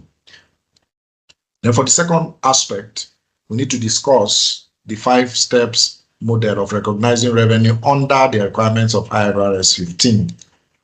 So in answering this question, we need to be able to write in a way that outlines and explains the 5 steps involved in recognizing revenue under IFRS 15. So we need to clearly list each of the 5 steps of IFRS 15 recognition model. And I have an acronym for it. I won't forget all the while I was writing CR. It still sticks, COPAR. COPAR. That acronym sticks. I use this as an acronym when CR was becoming a problem for me. So COPAR is that customer aspect. C, then obligation, performance, O, then P, transaction price, then A, allocation, then R, recognition. So that's the acronym I use, COPAR, for it. So we need to be able to identify the contract with customer, identify the performance obligation in the contract, determine the transaction price, then allocate the transaction price to the performance obligation, and also recognize revenue when or as the entity satisfies a performance obligation. So those are the list of what we are supposed to provide. And to pick that 10 marks, we need to clearly state each of the 5 steps, 1 mark per step, and provide a concise and accurate explanation for each step, demonstrating our understanding of IFRS 15. So looking at the steps, you can see it here. But what I'm confused about this question is that it doesn't even line up. They didn't even tailor it towards the online business. If you read through the lines, the examiner did not tailor it to this Holloway business. He just listed and spoke to it. So maybe I'll agree with the person that said it's a bonus question, because it's just like listing the question, stating the answer, stating IFRS 15 without any alignment with the Holloway Interiors Limited. That's what I see. But then, if you bring something like this, it's easy. So you can use acronyms. Like I said, I wrote CR years ago, but I still remember that acronym for revenue recognition, COPAR. So please use acronyms to help you remember. It will help you remember.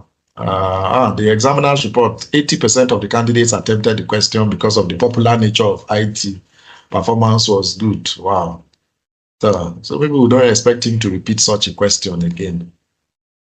And if he does, it's fine. He will dust it then. But let's still go back and reinforce the principles and the concept tested. So general IT controls, let's understand the fundamental controls over IT infrastructure and also the processes that support the reliability of financial data. So in studying, let's review the different categories of general IT controls and also specific IT controls. Let's review them as outlined in the question, but they didn't test specific IT controls. So let's look at general IT and also specific IT controls. Let's understand the objectives of these controls and common examples within each category. Let's also consider how these controls are particularly important in an e-commerce environment.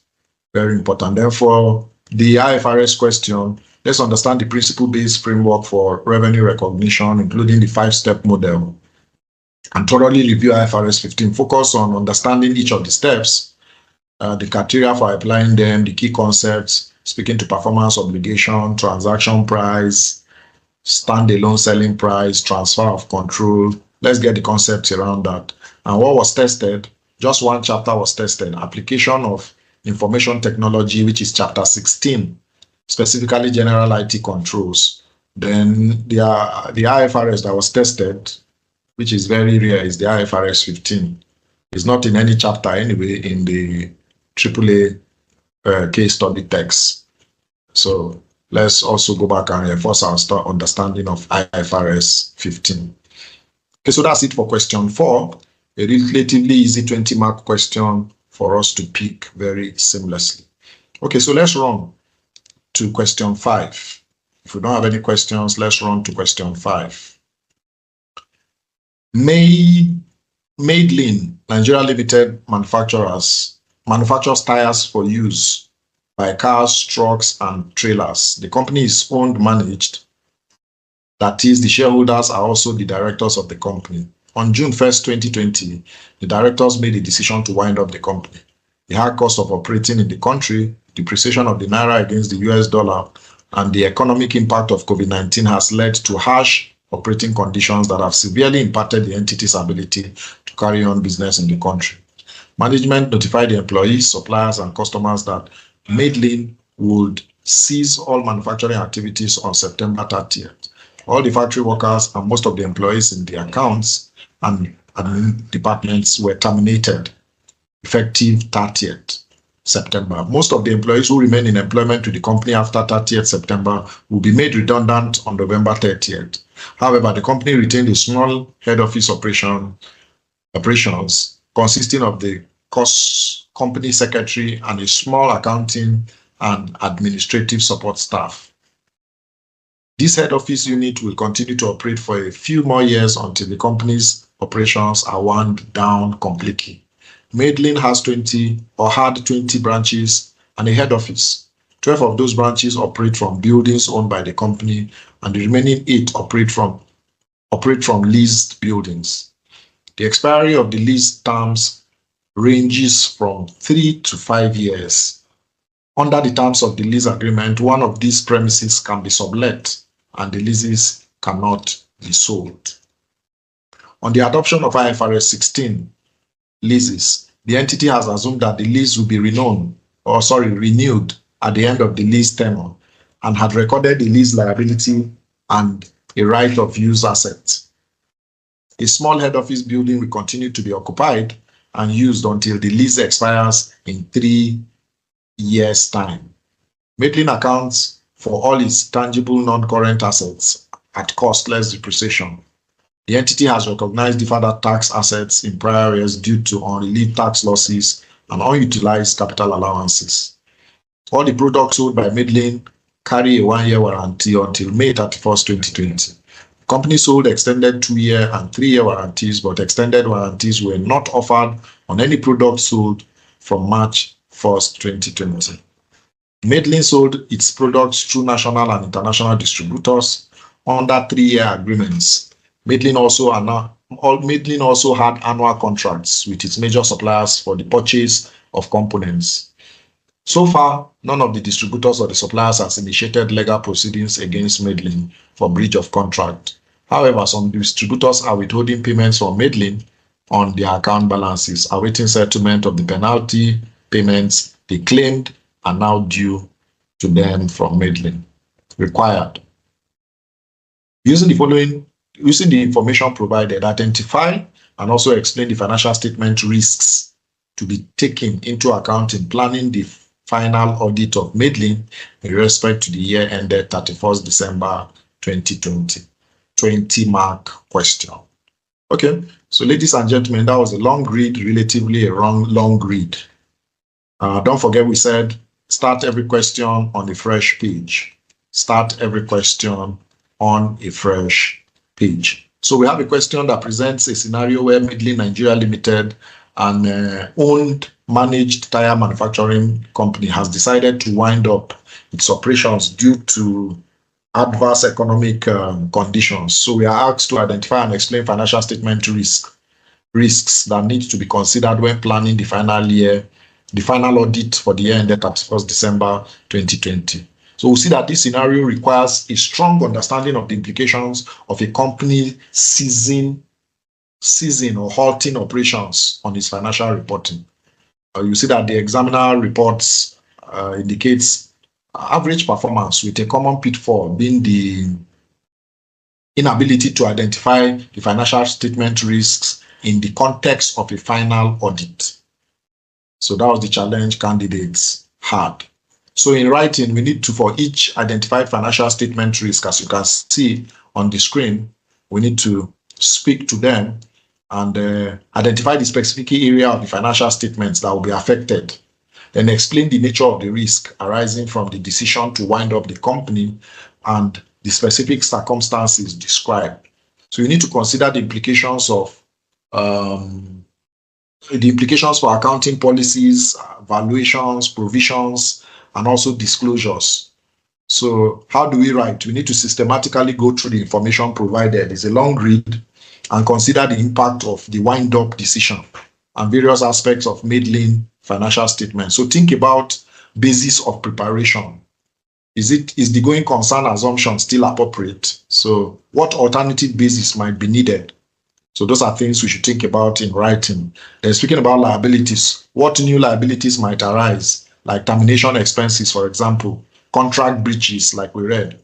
How should existing liabilities be treated? For example, lease liabilities. Then areas around assets. How might the valuation of assets be affected? So for example, non-current asset held for sale, impairment of rights of use assets, recoverability of deferred tax assets, and also inventory valuation. And looking at areas like provisions, the risk surrounding, are there existing provisions that need to be reassessed? Speaking to, like the case spoke about, warranties, contract penalties. Also, another area of risk is revenue recognition. Are there any implications for future revenue or existing contracts? Then also internal controls. How might the reduced workforce impact their internal controls?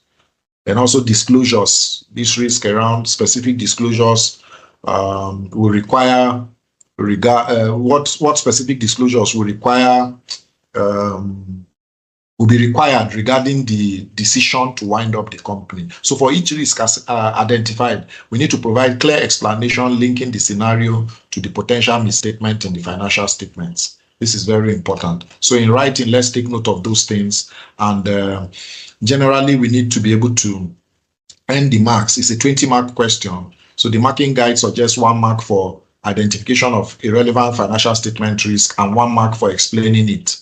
So 1 mark for identification, 1 mark for explanation. So you need to provide a minimum of 10. So aim to identify and clearly explain at least 10 distinct financial statement risks. And from the screen, from what the examiner has done, you see that you are given even more than 10. So please read through and understand how to answer this. In my opinion, is an easy question. 20 marks. You should be able to pick at least 18 or let's say 15 out of this seamlessly. I will choose that question if I'm to do it. So let's specifically understand that in picking those, in writing at least 10 points, distinct financial statement risks arising from a wind-up decision. Ensure that your explanations are specific to the details provided in the scenario. This is very, very important. So take note of that. And various areas were tested. We look at areas around going concern, and mostly they were IAS questions. They were not even ISA's questions. Going concern, speaking to IAS 1, understanding the fundamental assumption underlying financial statement preparation. I know IFRS, is it 18, will soon be effective, that replaces IAS 1. I think it will be effective, is it 2018 now? We're in 2025. It will be effective 2026, IAS 18 or so, IFRS 18. Okay, but currently it's IAS 1 that was tested, underlying financial statement preparation and the implications when it's no longer appropriate. So knowing the requirements for a change in the basis of preparation and related disclosure. So let's study or review IAS 1. I know we know it from our CR knowledge, but let's still review stuffs around there to be able to answer this question and studying this question. Focus on the section dealing with going concern on IAS 1 and the requirements when it's not met. Then a bit of IAS 37, we've seen that in the previous question. Provisions, contingent liabilities, and contingent assets was tested, looking at how events after the reporting period, speaking to decision to wind up, affects the recognition and measurement of provisions, such as termination costs and potential contract penalties. Then let's study IAS 37 and pay close attention to the recognition or recognizing provisions and how changes in circumstances impact them. And the impairment of assets, IAS 36, we need to understand how assets should be tested for impairment, especially when their use or expected future benefits change. So speaking to right of use assets, non-current asset held for sale. So we are seeing CR really showing up here. And we need to study IS 36, focusing on the indicators of impairment and impairment testing process. Then leases also came up, IFRS 16, understanding the accounting for leases and how a decision to cease operations might impact lease liabilities and right of use assets, particularly assumptions about lease renewals. So let's study the measurement and the recognition of lease liabilities and also right of use assets. He also tested a bit of deferred taxes, IAS 12, understanding the recognition and measurement of deferred tax and the need to reassess their recoverability based on future taxable profit, which is unlikely in a wind-up scenario. So let's review IAS 12. Pay attention to the conditions for recognizing deferred tax assets and the assessment of their recoverability. Then a bit of IAS 2 showed up, considering the valuation of inventory when a company is ceasing operations, including potential obsolescence and the need to sell at lower of cost and net realizable value. So let's study all those principles. And IAS 8 also, the reviews are so much, the IAS plenty in this question.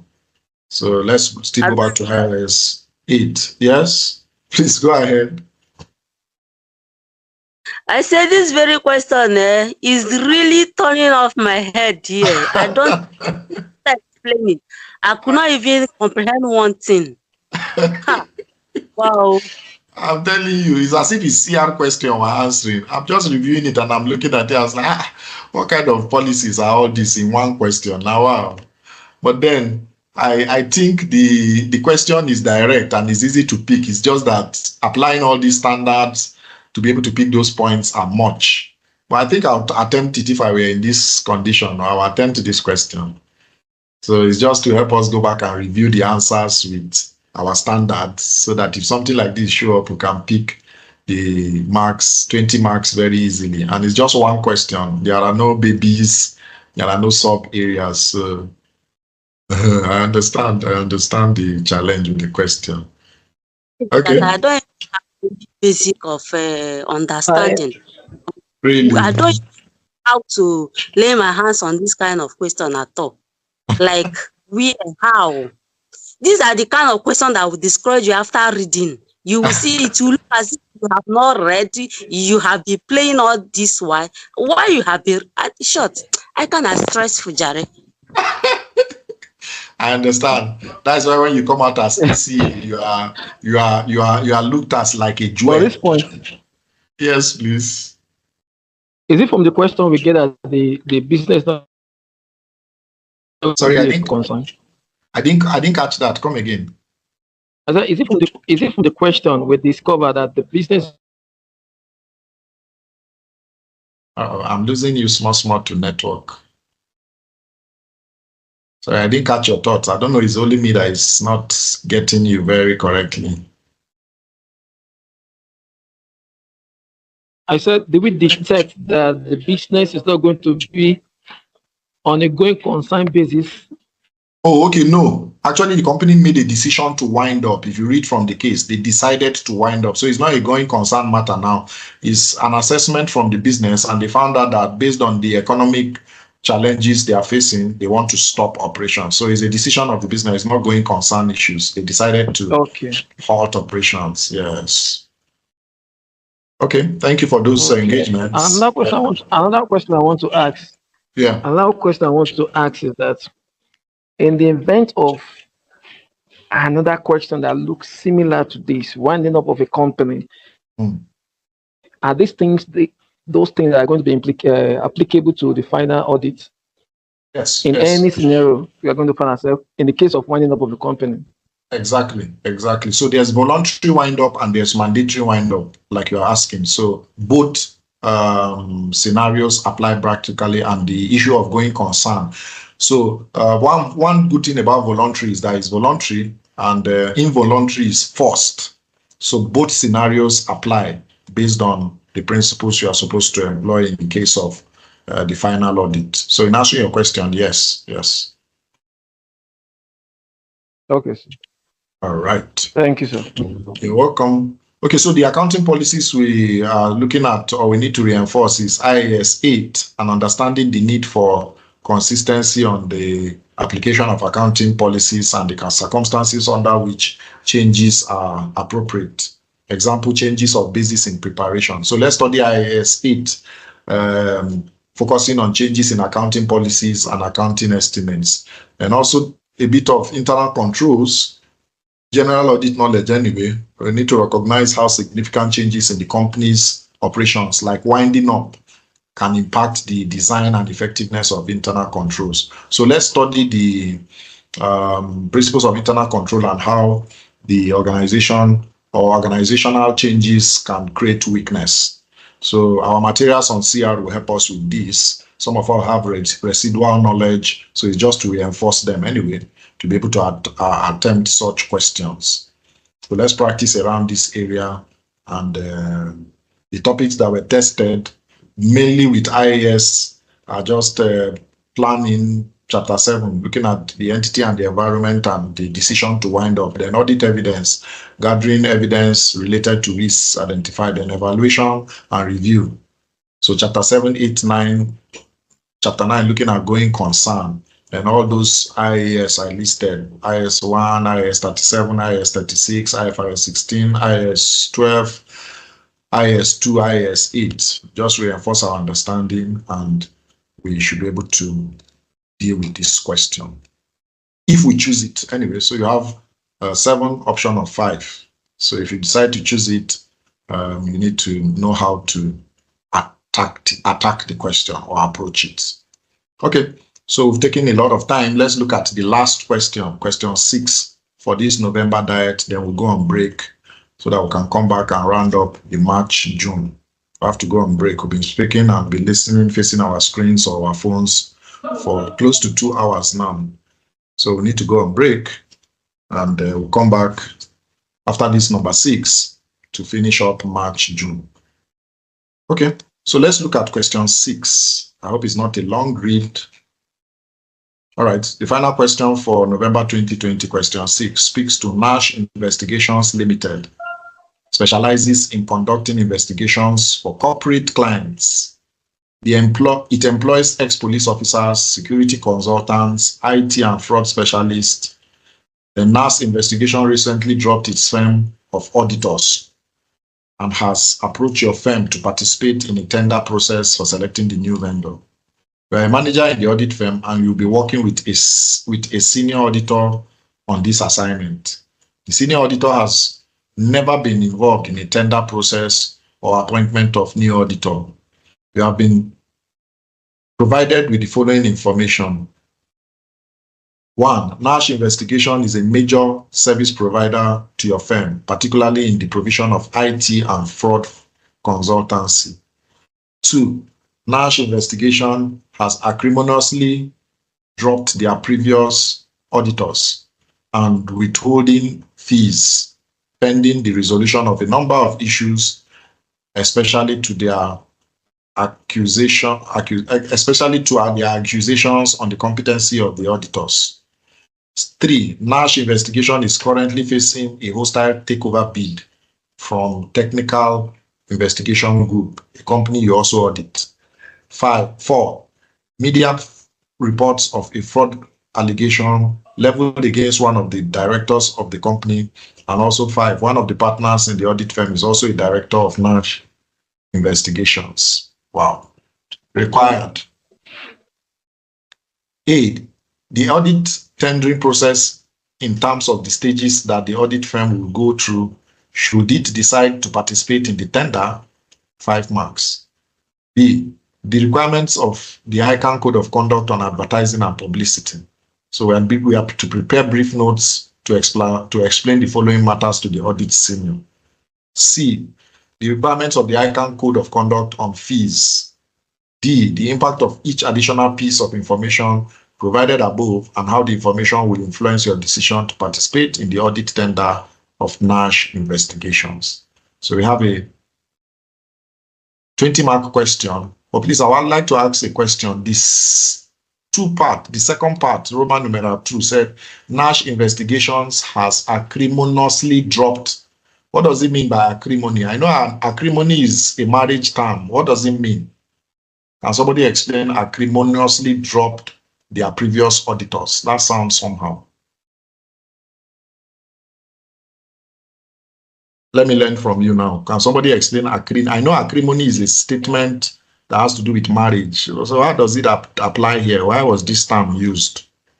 Acrimoniously. I think it's something that has to do with a company tendering their intention to drop the auditor, as in making their intention known to the auditor that they want to drop for some obvious reasons which they stated there, and the auditor himself has accepted to drop the engagement. More like they've accepted that the auditor will leave, and the auditor has accepted that he will also leave.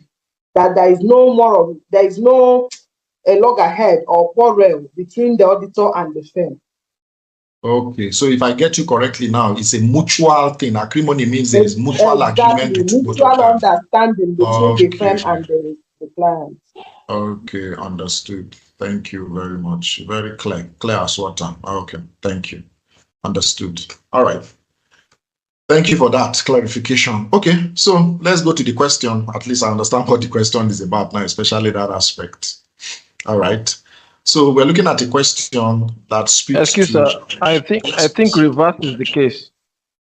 Reverse? Yes, it's the case.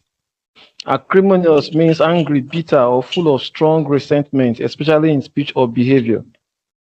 The debate became increasingly acrimonious as both sides refused to compromise. So when you say the meaning of acrimony there is an angry, bitter, or full of strong resentment. So NAS investigation has acrimoniously dropped their previous auditors. You are right in the opposite way. You're right in the opposite way. The acrimoniously means they disagreed. Okay. Yes. So there was no mutual agreement. That's the meaning. Yes. Exactly. Okay. Yeah. So I understood EA now with this statement you made. So, like you said, she's correct in the opposite direction. Exactly. Okay. Yes. Okay. That's good. At least we are clarifying these kind of statements because they can be very ambiguous. All right. Thank you for shedding more light on that and bringing our attention to it. Because when I hear acrimony, I think more of marriage, a marriage term. So, okay. So it's good. We have provided context to that. Thank you for that. So in looking at this question, we have a case before us speaking to Nash Investigations Limited, a specialist investigation firm is tendering for a new auditor, and our audit firm is considering participating. So you are, in the case of these exams, asked to prepare briefing notes for a senior auditor who is new to the tendering process and the appointment of a new auditor.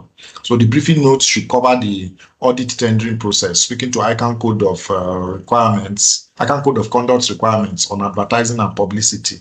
Another question or the other part speaks to ICANN code of conduct requirement on fees, and also the impact of specific pieces of information on the decision to participate in the tender. Well, the examiner's report indicated poor performance, primarily due to the inability to explain the requirements of the professional code of conduct regarding advertising, publicity, and fees. All right, so in writing or answering this question, if you choose it,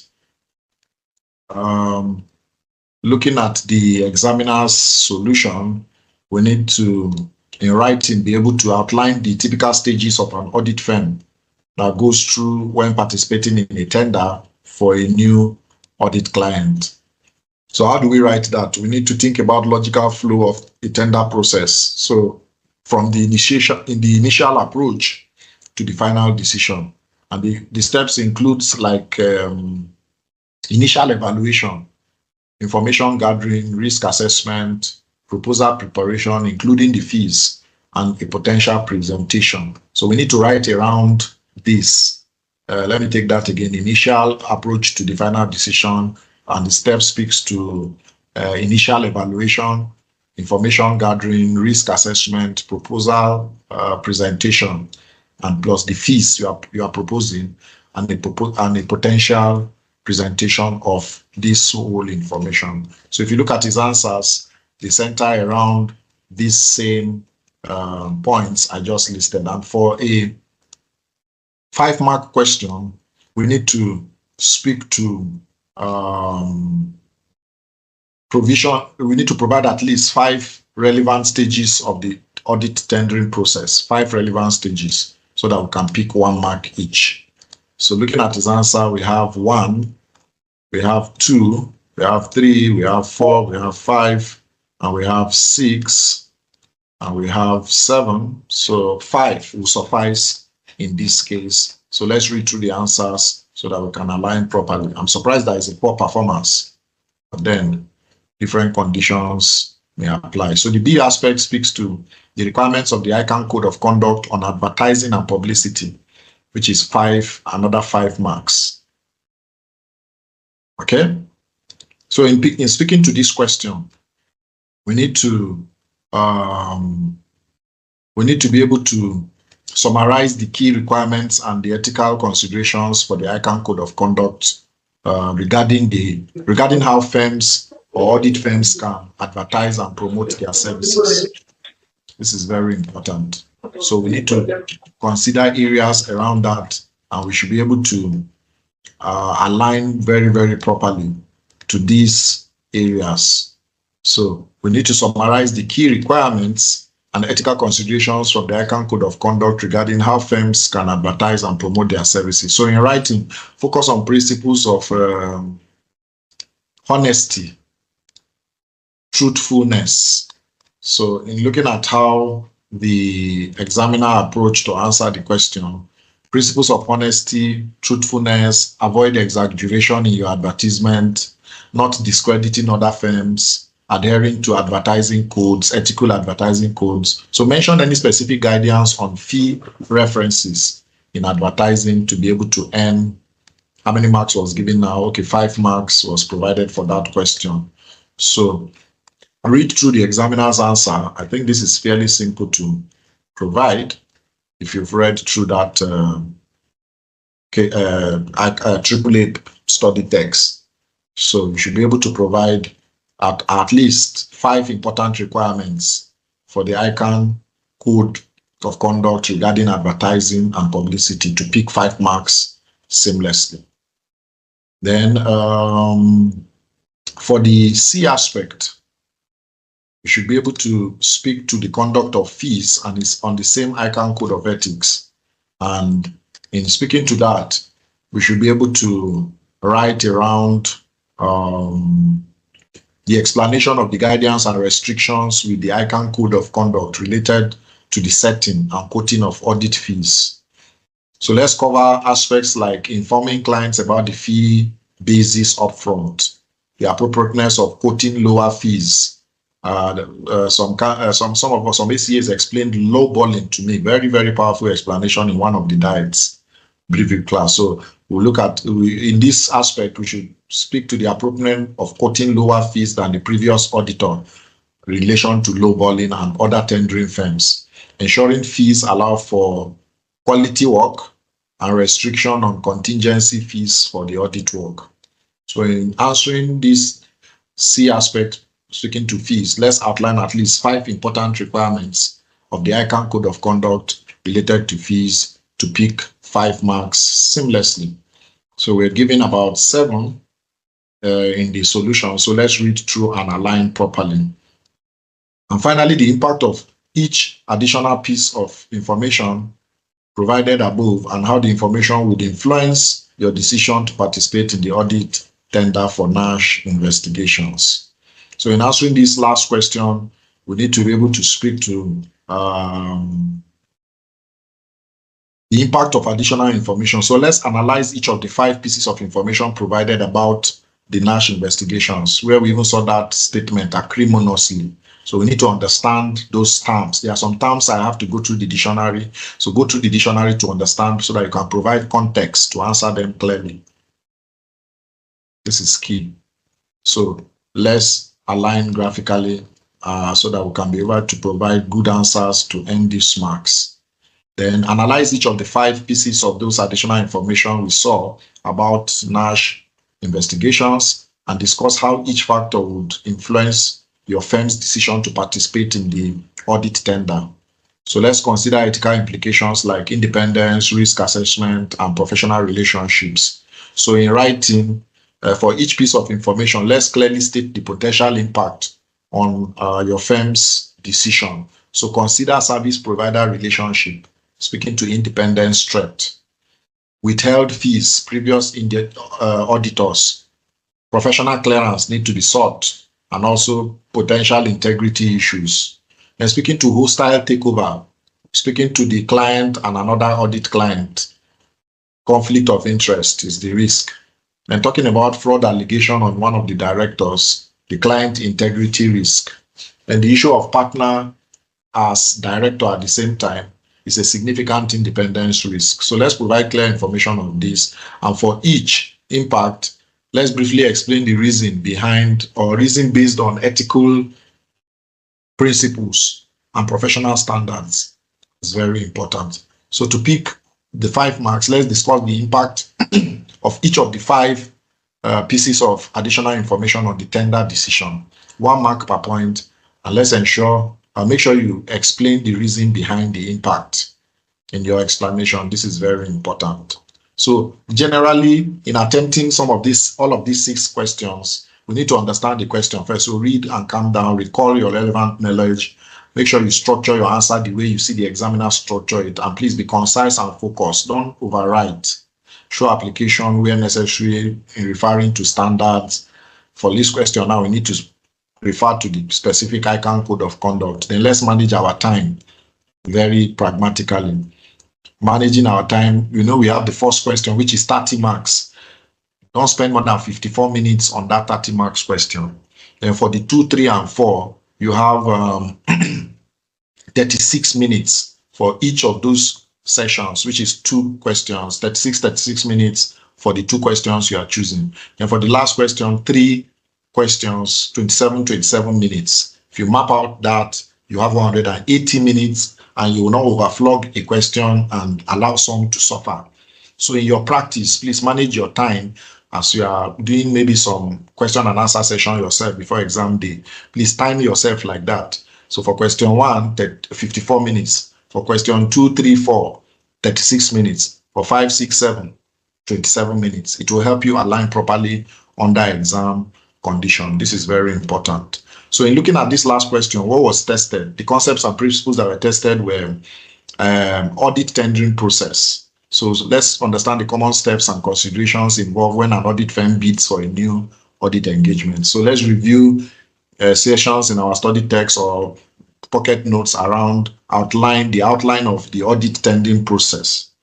Then the ICANN code of ethics or the IASBA code of ethics was also tested. Let's thoroughly understand and look at the ethical principles and specific guidance relating to advertising, publicity, and fees for professional accountants in public practice. So let's read and carefully review and understand the relevant sections of the ICANN code of conduct. So pay attention to specific rules and principles governing these areas. This is very important.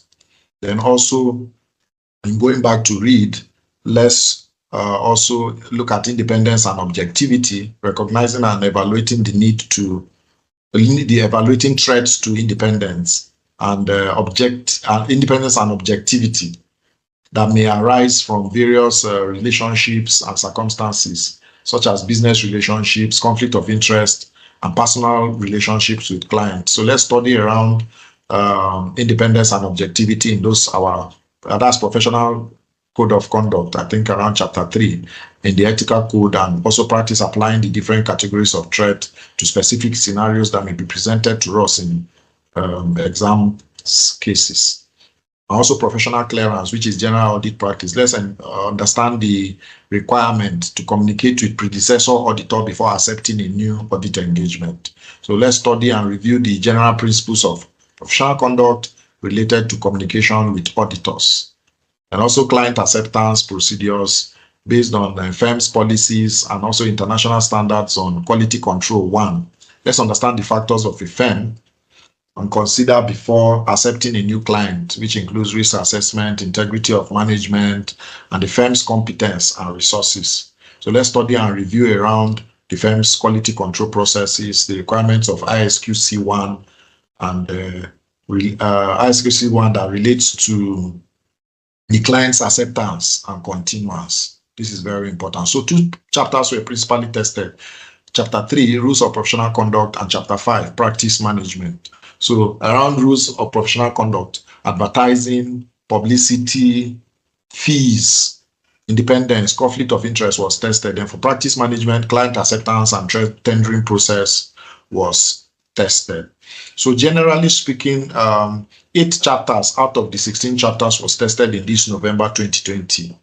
8 chapters. So chapter 2, chapter 3, chapter 5, chapter 7, chapter 8, chapter 9, chapter 14, and chapter 16 was tested. So 8 out of the 16 chapters in the new case AAA study text was tested, and it was half pepperish, half okay. Some questions were tough and some were navigatable. So let's go back as we share. Some of us have the Pathfinder, so let's use it to read, let's use it to revise, and also recall relevant knowledge in attempting. I'm glad that as we are reading it, we are seeing how do I attempt this question under exam condition. Yeah, so you want to avoid scenarios of doubt or situations of doubt in the real exam, and that is why it's good we go back and revisit these questions, and everything is going to test is going to center around everything we have reviewed in this Q&A section. There's nothing new. So let's just put in the grind, put in the work, and we'll be able to understand how to approach the question. So ladies and gentlemen, if we don't have any questions, we have finished November 2020.